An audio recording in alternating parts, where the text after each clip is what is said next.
Hello everyone, welcome to today's video. तो आज की वीडियो में मैं आपको सारी सच्चाई बताऊंगा कॉलेज प्लेसमेंट के रिलेटेड। ठीक है, ये वीडियो देखने के बाद आपका कोई भी क्वेश्चन नहीं बचेगा कॉलेज की प्लेसमेंट के रिगार्डिंग और कौन सा आपको कॉलेज सिलेक्ट करना चाहिए। ठीक है, लेकिन क्वेश्चन आता है कि आपको मेरी बात क्यों सुननी चाहिए। आपको मेरी बात इसलिए सुननी चाहिए क्योंकि मैं अपनी कंपनी के लिए कैंपस हायरिंग करने के लिए जाता रहता हूँ डिफरेंट डिफरेंट कॉलेजेस में। तो I am part of that interview panel most of the time. And second thing, I am working since 12 year I am working in IT industry. तो मुझे 12 साल हो गए हैं काम करते हुए IT इंडस्ट्री में। और थर्ड चीज़ ये है कि मैं भी इस on campus off campus hiring की रेस का पार्ट रह चुका हूँ, हालांकि 12 साल पहले, लेकिन मैं सारे खेल खेल चुका हूँ। तो I think I am the right person to give you advice on this topic. ठीक है, तो अभी वीडियो स्टार्ट करते जल्दी से। लेकिन वीडियो स्टार्ट करने से पहले मैं आपको ये दो कमेंट पढ़ाना चाहूँगा। कमेंट तो बहुत सारे थे पर उसकी वजह से वीडियो लंबा जाता। ये दो कमेंट में आप एक अंडरस्टैंडिंग बन जाएगी कि सिचुएशन क्या है। तो ये वाले आप कमेंट पढ़िए पहले इसमें।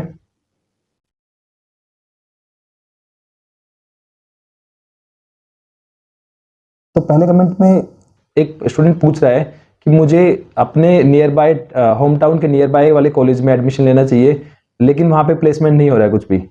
और वो सोच रहा है कि नोएडा या दिल्ली NCR या कोई भी मेट्रो सिटी में वो जाके एडमिशन ले, लेकिन वहाँ पे जाने का खर्चा बहुत ज़्यादा है और उसका इतना बजट नहीं है। तो वो क्वेश्चन पूछ रहा है कि ये उसको क्या डिसीजन लेना चाहिए, मतलब प्लेसमेंट के लिए जाना चाहिए या उसको बजट के हिसाब से देखना चाहिए कॉलेज। ठीक है, एक क्वेश्चन तो ये होता है। और सेकंड क्वेश्चन है, एक स्टूडेंट पूछ रहा है कि मेरे कॉलेज में सिर्फ 3-4% लोगों की ही जॉब लगी है और बाकी किसी की भी जॉब नहीं लगी है, तो मुझे ये फील्ड ही छोड़ देना चाहिए क्या, IT फील्ड, और मुझे दूसरे फील्ड में ट्राई करना चाहिए। तो ये क्वेश्चन है। और ऐसे ही सिमिलर क्वेश्चन बहुत सारे स्टूडेंट्स के होते हैं जो कि प्लेसमेंट को वो मतलब उनका जो कॉलेज सिलेक्शन का जो क्राइटेरिया होता है वो प्लेसमेंट होता है मेजरली, कि सब अगर किसी कॉलेज में प्लेसमेंट ज़्यादा है तो मैं उसी कॉलेज में जाऊँगा। ठीक है, तो आज मैं रियलिटी बताऊँगा आपको, सारी बातें बिल्कुल क्लियर हो जाएंगी कि प्लेसमेंट और कॉलेज में क्या रिलेशन है और आपको किस तरह इसको अप्रोच करना चाहिए। ठीक है, देखो सच्चाई ये है कि कॉलेज आपको प्लेसमेंट नहीं देगा। ठीक है, and college is not responsible to give you placement. अब मैं किस बात पे कह रहा हूँ ये चीज़ मैं आपको एक्सप्लेन करता हूँ। कॉलेज होता है ना, कॉलेज आपको एजुकेशन देने की गारंटी लेता है, आपको डिग्री देने की गारंटी लेता है और डिग्री एक वैलिड डिग्री देने की गारंटी लेता है। बट कॉलेज कभी भी प्लेसमेंट की गारंटी नहीं लेगा क्योंकि लीगली वो ले ही नहीं सकता। ठीक है, तो आप इसीलिए आप किसी कॉलेज पे प्लेसमेंट के वजह से कोई लीगल केस नहीं कर सकते कि मेरी इसने प्लेसमेंट नहीं की तो मैं इस पे लीगल केस कर सकता हूँ। हाँ, हालांकि अगर वो डिग्री नहीं देंगे या फर्जी डिग्री देंगे तो आप उस पर लीगल केस कर सकते हो। ठीक है, तो कॉलेज को बिल्कुल लीगली बाइंड नहीं है आपको प्लेसमेंट करवाने का, पहली चीज आप ये माइंड में रखिए। लेकिन आप क्वेश्चन करोगे कि ये सारे कॉलेज फिर प्लेसमेंट दे क्यों रहे हैं। एक्चुअली जब क्या हुआ, जब बहुत सारे कॉलेज खुल गए तो कॉलेजों में कंपटीशन लगा कि मतलब स्टूडेंट्स की ज्यादा स्टूडेंट की कौन बुला पाएगा। ठीक है, तो इन्होंने एक अट्रैक्टिव पैकेज दिया कि देखो हमने कंपनियों से टाई अप भी कर लिया है और हम कंपनी में आपको हायर भी करवा देंगे, तो हम आपको एजुकेशन के साथ साथ जॉब भी देंगे। तो उन्होंने एक पैकेज दे दिया एक तरह से कि, तो ये एक अट्रैक्ट करने, स्टूडेंट्स को अट्रैक्ट करने का एक तरीका था। कॉलेज का काम कभी भी जॉब देना नहीं था, कॉलेज का काम सिर्फ एजुकेशन देना था और एक आपको डिग्री देना था। कॉलेज एक आपको एक मार्केट रेडी करता है, आपको जॉब दिलाने की गारंटी नहीं है कॉलेज की। ठीक है, तो आप ये अपने दिमाग से निकाल दीजिए प्रॉपरली। ठीक है, तो अब हमने देख लिया कि कॉलेज रिस्पॉन्सिबल नहीं है प्लेसमेंट गारंटी के लिए। ठीक है, अब सेकंड चीज आती है कि जिस कॉलेज में कंपनी आती है वो कौन से कॉलेज है। तो अगर आप टॉप मतलब इंडिया के सारे कॉलेज देखोगे, टायर 1, 2, 3, टायर 1 में तो IIT वगैरह आते हैं, तो उनकी बात हम नहीं कर रहे हैं अभी, उसकी चीज मैं लास्ट में बताऊंगा। टायर 3 की मेनली बात कर रहा हूँ कि सारी ज्यादातर ऑडियंस वही है। तो अब टायर 3 के जो कॉलेज है उसमें भी क्या होता है, अगर इंडिया में मान लो अगर 100 कॉलेज है टायर 3 के, उसमें से भी क्या होगा 3 या 4% में कंपनी जाएंगी। ठीक है, तो कंपनी बहुत कम में आएंगी। वो तो अगर मैक्सिमम करके 10% में आएगी, 90% में नहीं आएंगी कंपनी। टायर 3 की बात कर रहा हूं मैं। अब 10% को अगर हमने अलग निकाल देते हैं, 90% को अलग हटा दो, वो तो उनका तो कुछ नहीं होगा। अब जो 10% है जो जहां पे कंपनीज आएंगी, उसमें से 10% में भी जो कंपनीज आएंगी वो किस तरह की आएंगी, वो बहुत ही या तो कोई स्टार्टअप आएगी या तो कोई मतलब एक कंसल्टेंसी आएगी जो कि आपको रैंडमली हायर करेगी किसी चीज के लिए। तो इस तरह की मिक्स कंपनी आएगी, वो भी कोई ज्यादा अच्छी कंपनी नहीं आएगी आपके पास भी। अगर अच्छी कंपनी आती है तो वो अच्छी कंपनी ऐसी प्रोफाइल के लिए लेके जाती है स्टूडेंट्स को कि उनको खुद नहीं पता होता स्टूडेंट्स को कि किस प्रोफाइल के लिए हायरिंग हो रही है। वो कुछ भी रैंडमली उनकी प्रोफाइल लिख देंगे, किसी को कुछ नहीं पता होता जॉब डिस्क्रिप्शन क्या है, बिकॉज सबको रहता है कि यार बड़ी कंपनी में हायरिंग हो रही है तो बस चले जाओ उसमें। ठीक है, लेकिन सच्चाई मैं बताता हूँ, मेरे बैच में, मतलब मेरे बैच में नहीं, मेरे फ्रेंड्स, एक्चुअली मेरे कॉलेज में तो प्लेसमेंट हुई नहीं थी, मेरे फ्रेंड्स थे कुछ, तो उनके साथ क्या हुआ, उनको इलेक्शन ने हायर कर लिया।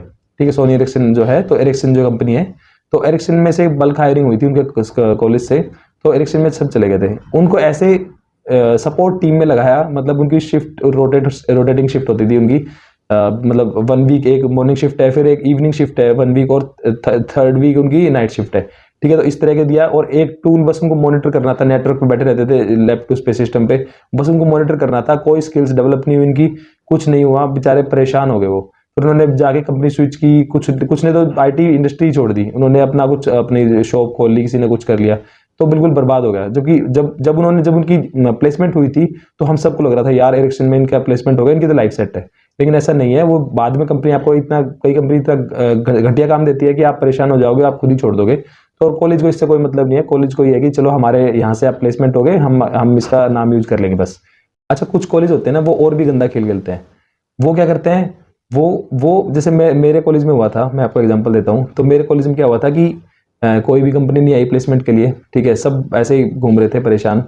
अब उसके बाद क्या हुआ, सबने ऑफ कैंपस, अब कहीं ना कहीं कोई तो जॉब में लगेगा, प्रोफाइल कुछ भी हो, उल्टी सीधी प्रोफाइल, किसी ने कुछ में जॉब ली, 6 महीने हमने धक्के खाए इधर उधर, किसी ने कुछ किया, किसी ने कुछ किया, ऐसे करके सबने बेचारों ने सबने कुछ कुछ करके अपनी जॉब ली कहीं पे। तो 1 साल के बाद पता चला, किसी ने बताया कि यार हम सबके नाम ना वहाँ पे हैं, कॉलेज की वेबसाइट पे हैं, और उन्होंने डाल रखा है कि प्लेसमेंट हो चुकी है इनकी।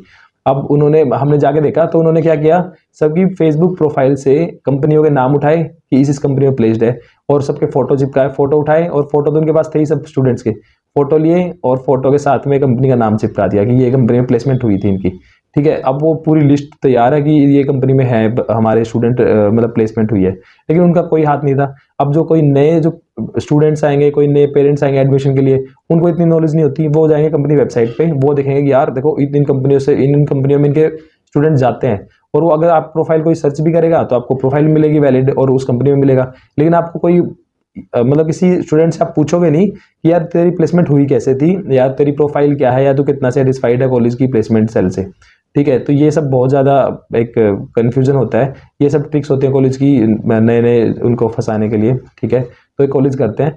तो आपको कभी भी नेवर एवर आपको कॉलेज एक प्लेसमेंट के बेस पे डिसाइड नहीं करना चाहिए। प्लेसमेंट एक टेम्परेरी चीज़ है कॉलेज के लिए। जैसे हम लोग अभी लास्ट ईयर तक जाते थे प्लेसमेंट के लिए बहुत सारे कॉलेज में, इस साल हम नहीं जा रहे हैं क्योंकि हमारी अभी ओपनिंग नहीं है, अभी मार्केट रिसेशन चल रहा है। तो अब किसी ने अगर वो कॉलेज ज्वाइन किया होगा जस्ट फॉर प्लेसमेंट, तो वो अभी परेशान होगा। तो ऑलवेज मैं सीरियसली बता रहा हूँ प्रैक्टिकल एग्जांपल से, सिर्फ आप वो कॉलेज चूज करो जो आपको एक तो बजट में ठीक हो और आपके नियर बाय हो, जिससे आप कंफर्टेबली आप अपनी डिग्री पूरी कर सके। और कॉलेज में से आपको सिर्फ डिग्री की एक्सपेक्टेशन होनी चाहिए, और एजुकेशन भी नहीं एक्सपेक्टेड होनी चाहिए कॉलेज से। जैसा अपना सिस्टम है, आपको खुद ही एजुकेट करना पड़ेगा अपने आप को। सिर्फ कॉलेज से आप डिग्री एक्सपेक्ट करो, उसके अलावा कुछ एक्सपेक्ट मत करो। अगर प्लेसमेंट होती है तो वेल एंड गुड, और नहीं होती है तो आप अपने आप को मार्केट रेडी करो मार्केट में जाने के लिए, और जॉब सर्च करने के लिए कॉलेज पे डिपेंडेंट मत रहो। आप बहुत सारे आर्टिकल्स आते हैं कि अभी आईआईटी में भी 15% 20% ही प्लेसमेंट हो रही है, आईआईटी में पूरी प्लेसमेंट नहीं हो पाती है। तो आप सोचो टायर 2 टायर 3 का क्या हाल होगा। तो किसी भी कॉलेज को इस बेस पे सिलेक्ट मत करो कि वहाँ पे प्लेसमेंट कितनी होती है। कॉलेज को देखो कि आपके नियर बाय कौन सा है, बजट में कौन सा है, वहाँ पे आपको कंफर्टेबली अपनी डिग्री कंप्लीट करनी है और वहाँ से एक डिग्री लेनी है चुपचाप से, बस ये कॉलेज का काम है। इतना ही आपको उससे एक्सपेक्ट करना चाहिए। Thank you so much. और अगर आपको वीडियो पसंद आई तो आप लाइक करिए और फ्रेंड्स के साथ शेयर भी करिए, और चैनल को सब्सक्राइब कीजिए। मैं इस तरह की वीडियोज़ लाता रहूँगा। Bye bye, see you.